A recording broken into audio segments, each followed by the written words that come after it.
Ahora, la única manera que una iglesia puede ser edificada, la única manera que un hombre puede tener fe, no es por su denominación, no es por su afiliación, sino porque su fe descansa no sobre la teología de las ideas de un hombre, porque de todas maneras, como lo ponga, son de hombre. Pero la única manera que la fe puede encontrar su lugar solemne de descanso es sobre la inmovible e incambiable palabra de Dios. Fe viene por el oír la palabra. Así es como se obtiene. Y cuando la fe es oída y aceptada, se establece eternamente. Nada ya más puede alguna vez moverla, no importa que venga o vaya.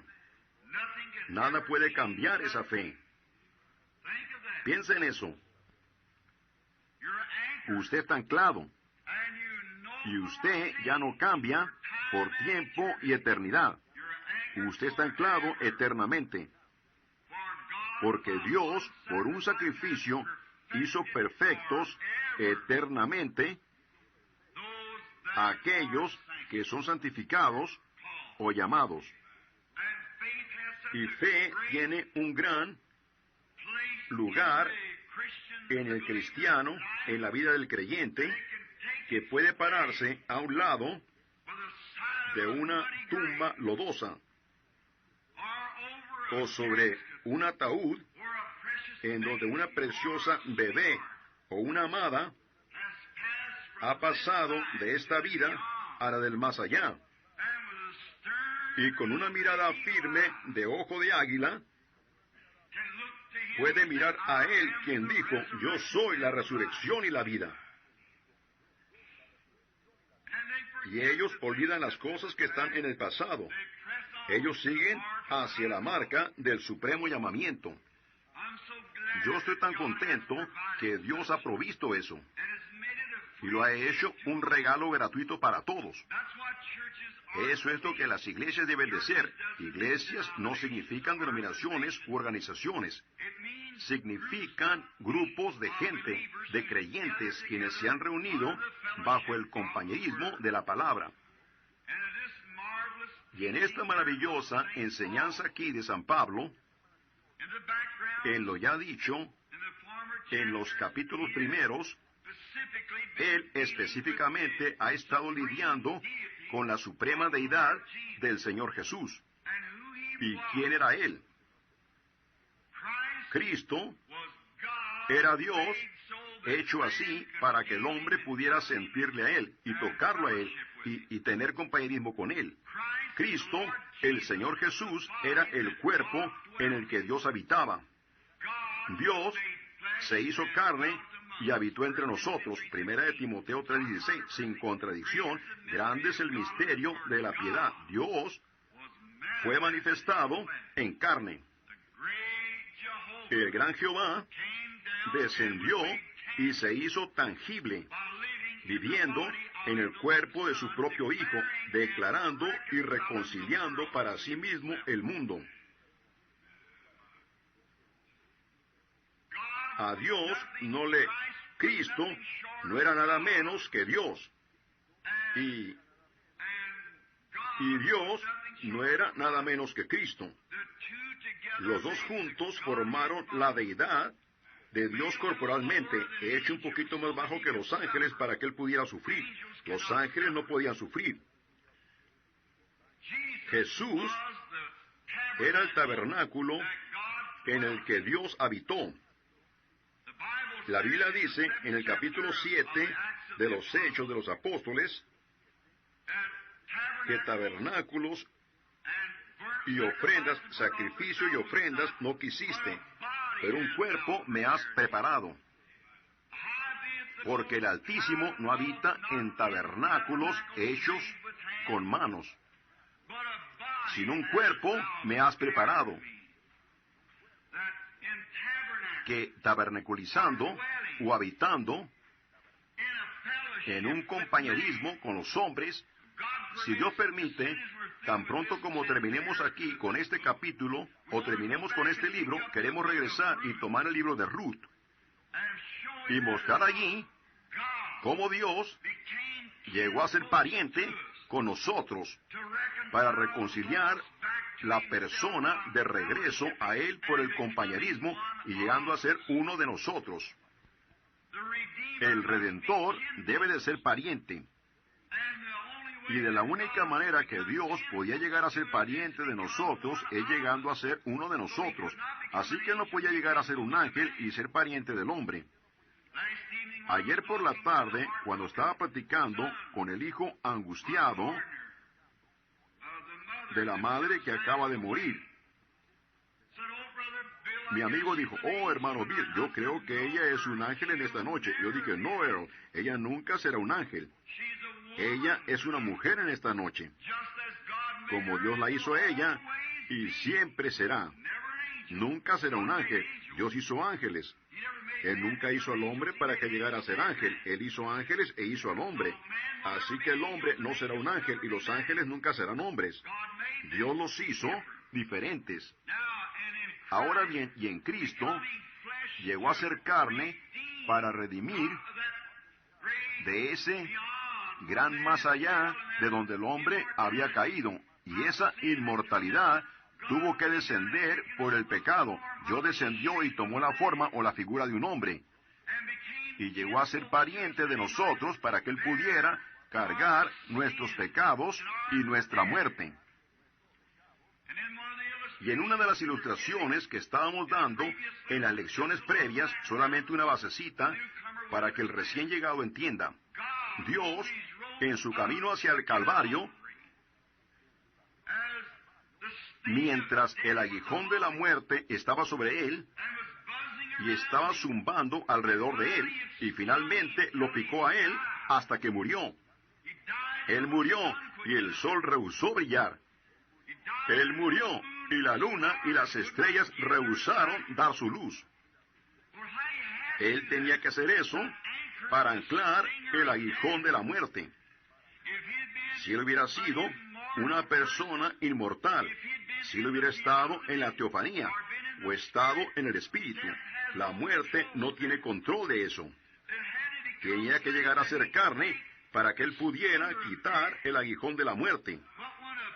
Pues cuando una abeja o un insecto que pica, una vez que pica profundo, nunca picará otra vez. Él deja su aguijón en la carne. Y por eso es que Cristo, o Dios llegó a ser Cristo, moró en carne para que Él pudiera anclar en su propia carne el aguijón de la muerte. Y cuando la muerte se apartó de Él en la cruz, dejó su aguijón. Él no podía picar al creyente ya más. Ella pudiera zumbar, pudiera hacer un zumbido y una amenaza, pero ella no puede picar, no tiene aguijón. El gran San Pablo, en su marcha de muerte, clamó y dijo, oh muerte, ¿en dónde está tu aguijón? Y sepulcro, ¿en dónde está tu victoria? Pero damos gracias a Dios, quien nos ha dado la victoria por medio de nuestro Señor Jesucristo, porque ambas, muerte y sepultura, han perdido su poder.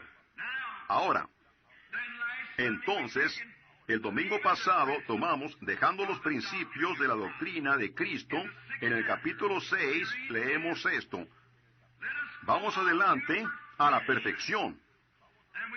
Y nos dimos cuenta que la gente hoy, en muchas iglesias, al igual que el Tabernáculo Branham y otras diferentes, enfatizamos mucho en estudiar acerca de los principios de Cristo. Él era el hijo de Abraham. Él era el hijo de este, y regresando a las genealogías. Pero la Biblia dice, echemos a un lado estas cosas y vamos adelante a la perfección. Primero, usted tiene que saber la doctrina. Y luego, usted tiene que saber todas estas cosas. Y luego, pongámoslas a un lado, dijo él, como la resurrección de los muertos, la imposición de manos, bautismos, y todos esos artículos muertos de Dios, aunque ellos no tienen vida en ellos. Pero la iglesia hoy día solo se va tras esas cosas. Oh, nosotros creemos en la deidad de Cristo, sí, seguro. Nosotros creemos en el bautismo de agua, sí, seguro. La imposición de manos. Pablo dijo, todas estas cosas haremos si Dios lo permite. Pero en medio de todo eso, pongámoslas a un lado ahora y vamos adelante a la perfección. Ahora bien, la iglesia no puede ser perfeccionada por medio de organización. Se aleja más de Dios todo el tiempo. O nos alejamos más el uno del otro. Ponemos barreras. Nos separamos nosotros mismos, aparentemente no teniendo la fe. Pero entonces, cuando dejamos esos principios de doctrina, si seguimos adelante a la perfección, entonces esas cositas no llegan a ser muy útiles. Entramos en una relación y nos damos cuenta que de la única manera que podemos ser perfectos es estar en Cristo. Y nos damos cuenta entonces, por las enseñanzas de la Biblia, de cómo entramos en Cristo, no por el bautismo de agua, no por la imposición de manos, no por la enseñanza, pero por un espíritu.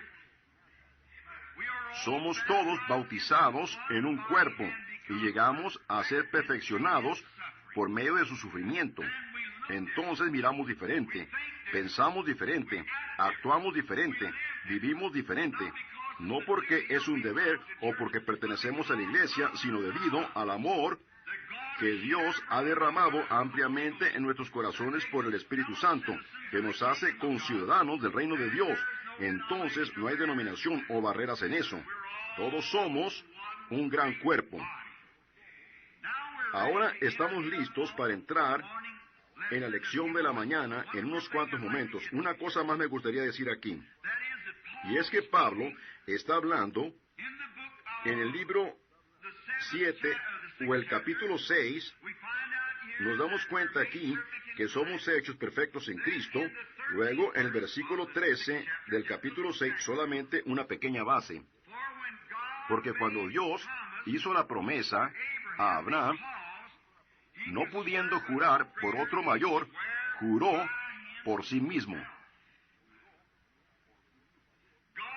Dios juró por sí mismo, porque Él no podía jurar por ninguno más grande. Ahora, queremos retroceder. Vayamos a Gálatas solo por unos momentos. Abran en el libro de Gálatas y vayan a Gálatas 3:16.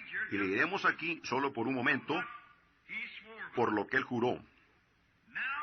Ahora bien, a Abraham fueron hechas las promesas y a su simiente. No dice y a las simientes como si hablase de muchos, sino como de uno, y a tu simiente, la cual es Cristo. Ahora bien, si ustedes se fijan, leyendo eso atentamente, ahora mientras leen a Abraham y a su simiente, singular, fueron las promesas, plural, hechas a Abraham y a su simiente. Ahora, la simiente de Abraham era una, la cual era Cristo. En prefigura Isaac. Pero Abraham tuvo muchos hijos. Él tuvo uno antes que él tuviera Isaac, el cual estaba mostrando la falla de la incredulidad de Sara, quien quiso que Ana trajera el hijo, pensando que ella estaba muy vieja, y que Dios lo pasaría por alto y lo haría de alguna otra manera diferente de la manera que lo había prometido hacer. Pero Dios cumple su promesa. No importa cuán irrazonable parezca verse, Dios está obligado a su promesa. Y Sara pensó que tal vez ella pudiera permitir a Ana, o a Agar, quise decir, su criada, para que diera a luz al bebé por medio de Abraham. Y ella lo tomaría, y ese llegó a ser Ismael, el cual fue un aguijón en la carne desde entonces hasta ahora. Todavía es un aguijón en la carne, porque de allí provienen los árabes, y ellos siempre han sido de esa manera. Ahora bien, cada vez que usted no cree la palabra pura de Dios y adopta alguna otra manera, será un aguijón en su carne de allí en adelante. Usted tome simplemente lo que Dios dijo. Si Él lo dijo, eso es justamente lo que Él quiere decir. Oh, bendito sea su nombre. Solamente tome su palabra. No importa que trate de ignorarlo, diciendo, bueno, realmente no quiso decir eso. Quiere decir justamente lo que dice, cuando Dios hace una promesa. Ahora, si ponemos mucha atención, a Abraham y a su simiente fueron las promesas. Una era la simiente singular y la otra eran promesas. Hay más que una promesa y más que una persona que está incluida en la simiente de Abraham. ¿Ven? Hay una simiente, pero mucha gente de esta simiente. ¿Ven? Ellas no eran solamente para Abraham o solamente para Isaac, sino fueron para toda la simiente de Abraham. Las promesas fueron hechas a cada simiente individual de esa simiente. ¿Lo captaron ustedes? Por lo tanto, nosotros, estando muertos en Cristo, de acuerdo a las Escrituras, participamos de la simiente de Abraham.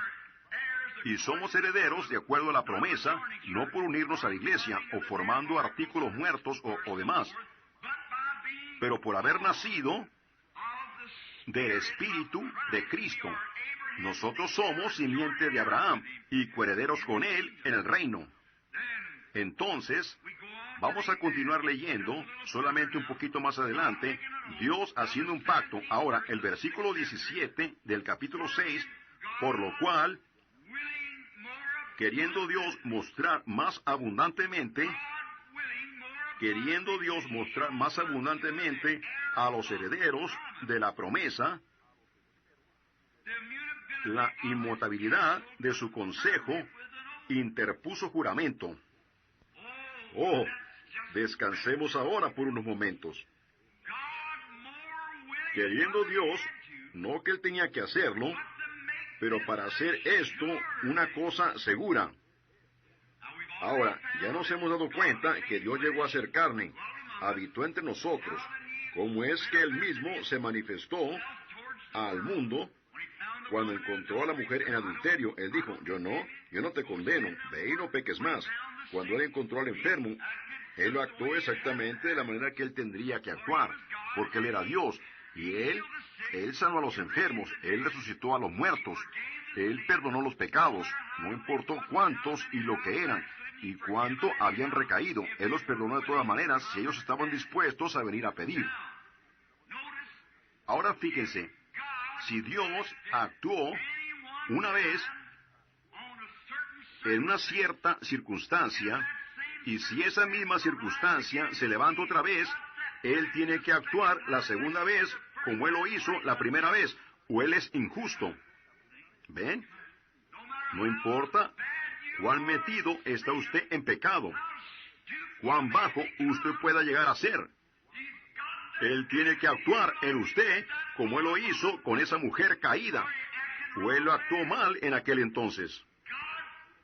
La conducta de Dios es en su persona, y lo que Él es en su conducta declara su persona. Y esa es de la manera que usted es. En el comportamiento de su vida, dice lo que usted es. Como tuvimos y estudiamos una lección o dos atrás, el pueblo metodista quiso declarar, cuando usted gritó, usted lo recibió. Los pentecostales dicen, cuando usted habló en lenguas, usted lo recibió. El temblador dijo, cuando usted tembló, usted lo recibió. Los tembladores de Pensilvania. Y nos dimos cuenta que todos ellos estaban mal. Su vida lo declara. Su persona declara lo que usted es. Un hombre es conocido por sus obras. Y lo que su vida es, usted ha escuchado el refrán antiguo, tu vida habla tan fuerte que yo no puedo oír tus palabras. Así que lo que usted es. La vida que usted vive muestra qué clase de espíritu está en usted. Y entonces usted pudiera personificar la cosa errónea, o personificar la cosa correcta, quise decir. Usted pudiera personificar a un cristiano. Pero con el transcurso del tiempo, vendrá una ocasión cuando la presión será puesta. Entonces se mostrará lo que usted es. En una cadena, lo más fuerte está en su eslabón más débil. Cuando Cristo, el Hijo de Dios, fue puesto en prueba, mostró lo que Él era. Seguro. Cuando usted es puesto en prueba, eso probará lo que usted es. Su vida siempre refleja lo que está dentro de usted. En el transcurso del tiempo, pero esté usted seguro que sus pecados no lo descubran. Y eso es lo que tratamos de decir. Jesús dijo en San Juan 5:24, el que oye, no el que tiembla, no el que habla, no el que oye mi palabra y cree en el que me envió, tiene vida eterna y nunca vendrá a juicio, pero ha pasado de muerte a vida. Es su fe, y su fe, confesada por sus labios, se manifiesta a la gente que puede oír, pero su vida está abierta delante de todos. Así que no importa cuánto usted trate de actuar esto y hacer esto, nunca obrará. Tiene que estar en usted. Esa es la verdadera sustancia de toda la historia. Su fe personal en el Cristo resucitado como su Salvador, que Él está a la diestra de Dios, actuando en su lugar en esta mañana, mientras usted está actuando en su lugar aquí abajo como un testigo. Un testigo es para actuar en lugar de alguien, pararse por usted como un testigo. Y a medida que su vida se refleja aquí, lo que su testimonio es en Cristo se refleja allá y se refleja aquí. Y Él está allá arriba, como lo que Él es para usted se refleja allá y aquí. Así que usted es, por su fe, usted es salvo. Y eso solamente. Así que sensaciones, emociones, sentimientos, nada de eso tiene cabida en ello en lo absoluto. Ahora bien, no piensen mal al pensar que yo no creo en estas emociones, seguramente. Pero lo que estamos ahora es tratando de hacerles ver a esta gente de este día que no son emociones. El diablo ha tomado estas cosas y se fue desenfrenadamente con el pueblo, dejándolos basar su destinación eterna sobre una emoción, gritando, hablando en lenguas, yendo a la iglesia cada domingo, actuando como un cristiano. Eso no tendrá ningún valor en aquel día, a menos que un hombre sea nacido otra vez. Y su vida refleja lo que ustedes son en su interior. Ven, no son sus emociones. Usted pudiera tener sangre en sus manos, usted pudiera hablar en lenguas, usted pudiera sanar a los enfermos, usted pudiera mover montañas con su fe, y todavía usted no es nada. 1 Corintios 13. ¿Ven? Tiene que ser algo que ha sucedido por un nacimiento, el cual viene de Dios. Y Dios trae el nuevo nacimiento en usted y le da parte de Él mismo. Entonces, esas cosas están ahí. Usted es una nueva creación. Yo les doy a ellos vida eterna. Repasamos la palabra eterno. Para siempre es un espacio de tiempo, eternidad es para siempre. Para siempre y para siempre, pero solamente hay una eternidad. Y nos dimos cuenta que usted recibe vida eterna. Y la palabra en el griego es Zoe, lo cual significa la vida de Dios. Y usted recibe parte de la vida de Dios, lo cual lo hace a usted un hijo espiritual de Dios. Y usted es tan eterno como Dios es eterno. Usted no tiene fin. No tiene un lugar para parar, porque usted no tuvo un lugar para empezar. Todo lo que tiene un principio tiene un fin. Y lo que no tiene un principio, no tiene fin. ¿Cómo amamos esa palabra preciosa? ¿Cómo el cristiano debería estar establecido en la fe que una vez fue dada a los santos, y no ser llevado de aquí para allá, de lugar a lugar, y uniéndose a diferentes iglesias? Cualquier iglesia a la que usted quiera pertenecer está bien, mientras usted sea un cristiano. Pero primero, póngalo primero, lo cual es ese nacimiento que lo hace a usted pariente con Dios, así como Dios llegó a ser pariente con usted. Él llegó a ser pariente para que Él pudiera resucitarlo. Antes que Él pueda resucitarlo, Él tiene que darle vida eterna. Entonces Dios tuvo que llegar a ser pariente para tomar la muerte y resucitarlo a usted. Entonces usted tiene que llegar a ser pariente con Él para entrar en la resurrección. ¿Ven ustedes lo que es? Es simplemente un intercambio. Dios llegó a ser usted para que usted pudiera llegar a ser Dios. ¿Ven? Dios llegó a ser parte de usted, carne, para que usted pudiera, por su gracia, llegar a ser parte de Él. Eso es todo, para tener vida eterna. Un cuadro hermoso. Yo lo amamos. Ahora bien, Dios queriendo mostrar más abundantemente, no tenía qué. Pero Él estaba dispuesto. Yo estoy tan contento por eso, ustedes no, que nuestro Dios está dispuesto. Miren, ¿qué si Él no tuviera paciencia?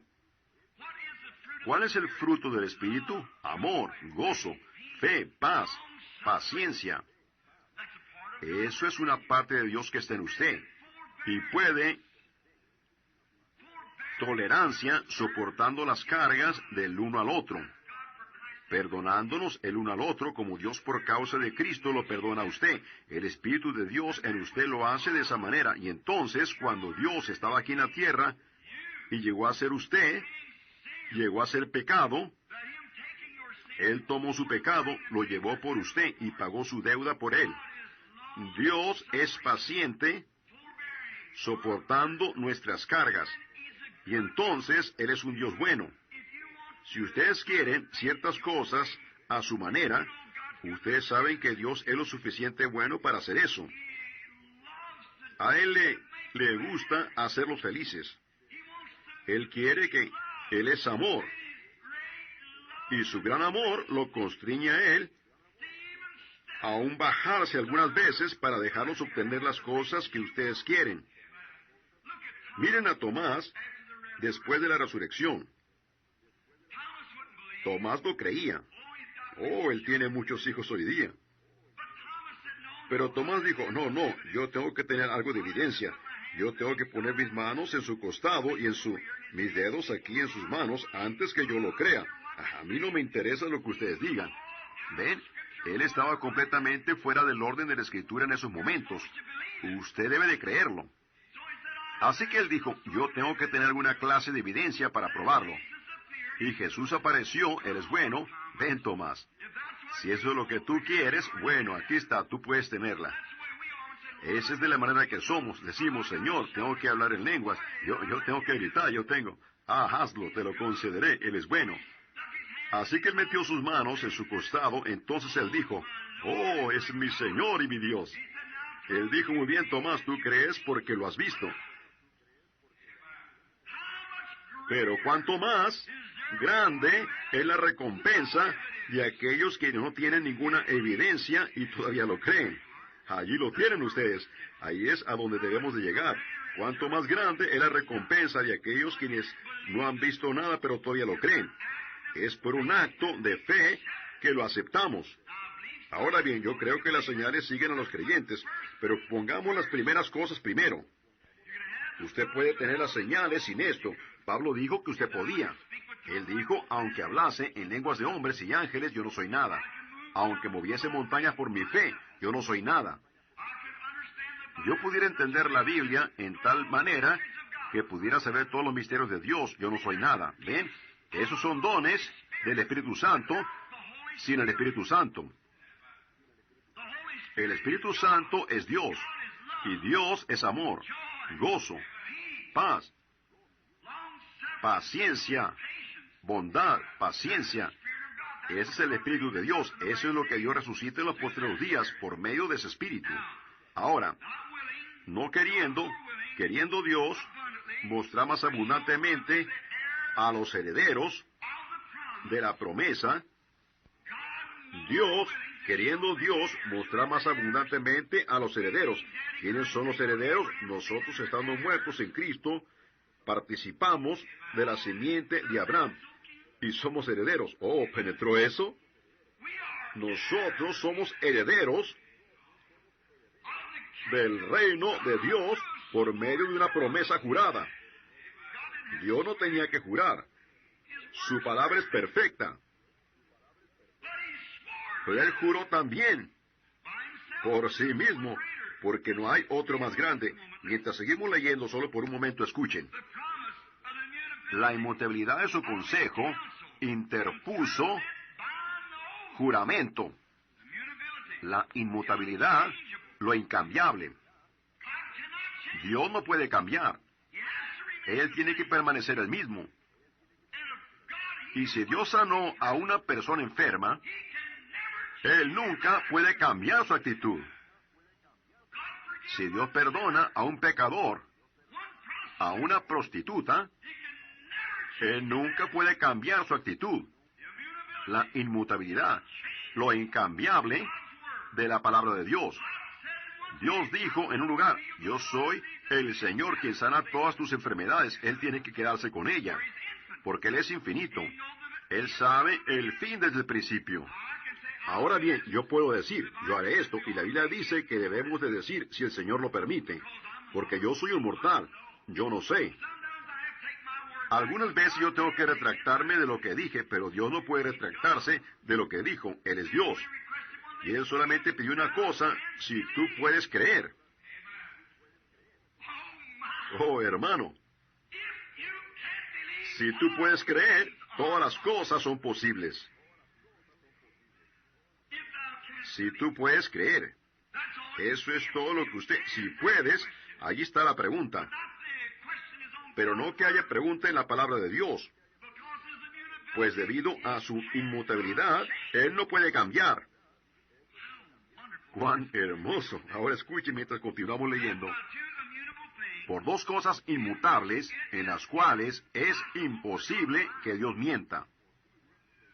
Imposible, imposibilidad e inmutabilidad es prácticamente la misma palabra. No puede cambiar, no puede moverse. Tiene que permanecer lo mismo por la eternidad. No puede ser cambiado. La inmutabilidad y la imposibilidad. Y por dos, para que por dos cosas inmutables en las cuales es imposible que Dios mienta. ¿Tenemos nosotros dos cosas? Sí. Primero, su palabra dijo que lo haría. La segunda fue su pacto jurado sobre ello, que Él lo haría. Oh, hermano, ¿qué tipo de gente deberíamos de ser? ¿Por qué somos llevados de aquí a allá, tomando las cosas del mundo y actuando lo mismo que este modelo de cristiandad modernizado de 1957? Nosotros queremos ser el tipo chapeado a la antigua que toma a Dios en su palabra y llama a esas cosas que no son como si fuese. Si yo lo digo así, queda establecido. Abraham, a quien la promesa fue dada, a él y a su simiente, Él llamó las cosas que no son como si fuesen, porque era la promesa de Dios, sabiendo que Dios no podía mentir. Él le prometió eso a él, y él lo creyó. Y a medida que los años pasaron, y la promesa parecía alejarse más al ojo natural, llegó a estar más cerca de Abraham. En lugar de ser débil y decir, bueno, tal vez no hay tal cosa como sanidad divina, tal vez yo malentendí, tal vez no hay tal cosa, tal vez yo he estado mal en todas mis concepciones. Eso entonces muestra una cosa, que usted no ha nacido otra vez. Porque la repasamos el domingo pasado, solamente un poquito más atrás en el capítulo, porque es imposible que un hombre que una vez que gustó del don celestial y cosas y recayó, sea otra vez renovado para arrepentimiento, absolutamente, totalmente imposible. Porque el que es nacido de Dios no comete y no puede cometer pecado. Porque la simiente de Dios permanece en él y él no puede pecar. La simiente de Dios es la palabra de Dios. Fe viene por el oír la palabra, el sacrificio fue hecho, todo está terminado. Ahora, si usted hace mal, Dios lo hará pagar a usted por ello. Pero si usted lo hace, usted hace mal, usted no lo hace voluntariamente. Capítulo 10, versículo 47, creo que es. Porque si pecáramos voluntariamente después de haber recibido el conocimiento de la verdad, pero después que usted ha nacido otra vez, usted tiene la verdad, no el conocimiento de ella, sino que usted ha aceptado la verdad, y ha llegado a ser una realidad, y usted es un hijo de Dios por tiempo y eternidad. Dios juró que Él lo haría. Jesús dijo, aquel que oye mis palabras y cree en el que me envió, tiene vida eterna y yo lo resucitaré en el postrero día. Nunca vendrá juicio. Ha pasado de muerte a vida. Ahora, con un juramento como ese, Dios queriendo que lo recibamos, ahora miren lo que él dice aquí. Pablo, hablándole a la iglesia, es imposible que Dios mienta. Tengamos un fortísimo consuelo. No, bueno, si los bautistas no me tratan bien, me iré con los metodistas. Ven, tengamos un fortísimo consuelo, los que hemos acudido para asirnos de la esperanza puesta delante de nosotros. Muy bien, leamos lo último. La cual tenemos como segura y firme ancla del alma. La esperanza, el juramento de Dios. Tenemos como segura y firme ancla del alma y que penetra hasta dentro del velo. Hablemos solo por un momento del velo. No lo captamos muy bien el domingo pasado por la noche. Dentro del velo, el velo es la carne. El velo es lo que nos impide ver a Dios cara a cara en esta iglesia. El velo es lo que nos impide ver a los ángeles en sus posiciones en esta mañana, parados a un lado de los asientos. El velo es lo que nos impide verlo a Él. Nosotros estamos escondidos detrás del velo, y ese velo es la carne. Nosotros somos hijos e hijas de Dios. Estamos en la presencia de Dios. Los ángeles de Dios acampan alrededor de los que le temen. Nosotros estamos en la presencia de Dios todo el tiempo. Yo no os dejaré, ni os desampararé. Yo estaré con vosotros dentro del velo. El velo es la carne. El velo es lo que nos impide ver a Dios cara a cara en esta iglesia. El velo es lo que nos impide ver a los ángeles en sus posiciones en esta mañana, parados a un lado de los asientos. El velo es lo que nos impide verlo a Él. Nosotros estamos escondidos detrás del velo, y ese velo es la carne. Nosotros somos hijos e hijas de Dios. Estamos en la presencia de Dios. Los ángeles de Dios acampan alrededor de los que le temen. Nosotros estamos en la presencia de Dios todo el tiempo. Yo no os dejaré, ni os desampararé. Yo estaré con vosotros siempre, aún hasta el fin. Pero el velo es la carne. Eso es lo que nos impide entrar en su presencia. Pero a través del alma, el Espíritu, por nuestra fe, sabemos que Él nos está observando. Él está parado a un lado de nosotros. Él está aquí ahora. Allá en Dotán, una mañana, un profeta anciano estaba cercado por un ejército. Y su siervo fue y le dijo: «Oh Padre, todo el país está cercado por los extranjeros». Y Eliseo se levantó y dijo: «Ay, hijo, son manos que están con nosotros que los que están con ellos». Bueno, él parpadeó sus ojos y miró alrededor. Él no podía ver nada. Él dijo: «Dios, te pido que le abra sus ojos. Quítale el velo». Y cuando el velo cayó de sus ojos, alrededor de ese profeta anciano había carros de fuego. Las montañas estaban en fuego con ángeles y carros. Allí lo tienen ustedes. Oh, entonces ya se pudo decir. Ahora yo entiendo. ¿Ven? El velo se le había caído. Ahí es en donde está el impedimento. Aquí está. Agárrense fuerte. El velo es lo que nos impide vivir de la manera que deberíamos. El velo es lo que nos impide hacer las cosas que realmente queremos hacer. Y Dios llegó a velarse en carne. Y el velo fue partido en dos. Y Dios llegó a ser Dios otra vez. Y Él levantó el velo en el que Él mismo se escondió. Esa es la resurrección del Señor Jesús, probándonos a nosotros que en este velo en el que ahora estamos escondidos, por fe lo creemos y lo aceptamos. Y cuando este velo se ha partido en dos, yo entraré en su presencia con esta aseguranza, sabiendo que yo lo conozco en el poder de su resurrección y a la venida del Señor Jesús.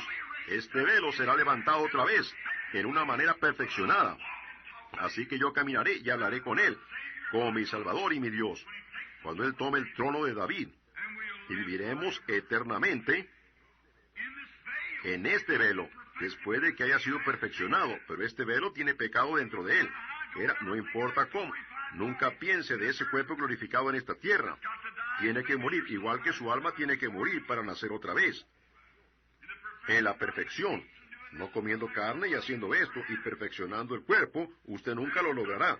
Y usted tiene que dejar esto y hacer esto y hacer esto y hacer esto.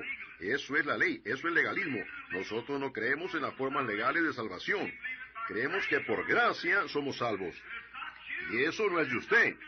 Usted no tiene nada que ver con ello. Es la elección de Dios que lo hace. Nadie puede venir a mí, a menos que mi Padre lo traiga. Correcto. Y todo lo que Jesús vino a hacer fue tomar a estos que el Padre conocía de antemano y los predestinó desde antes de la fundación del mundo para llegar a ser hijos e hijas de Dios. Amén. No del que corre o del que quiere, mas del que Dios tiene misericordia. Es Dios el que lo hace. Usted no puede alardear en lo absoluto. No hay ninguna cosa que usted hizo. Dios por gracia lo salvó. No usted mismo. Si usted lo hace, usted tiene algo de qué alardear, pero usted no tiene nada de qué alardear. Toda alabanza va a Él, es Él. Entonces Él le ha dado a usted esta fortísima esperanza, hizo un juramento, la imposibilidad de que sus hijos nunca se perderán.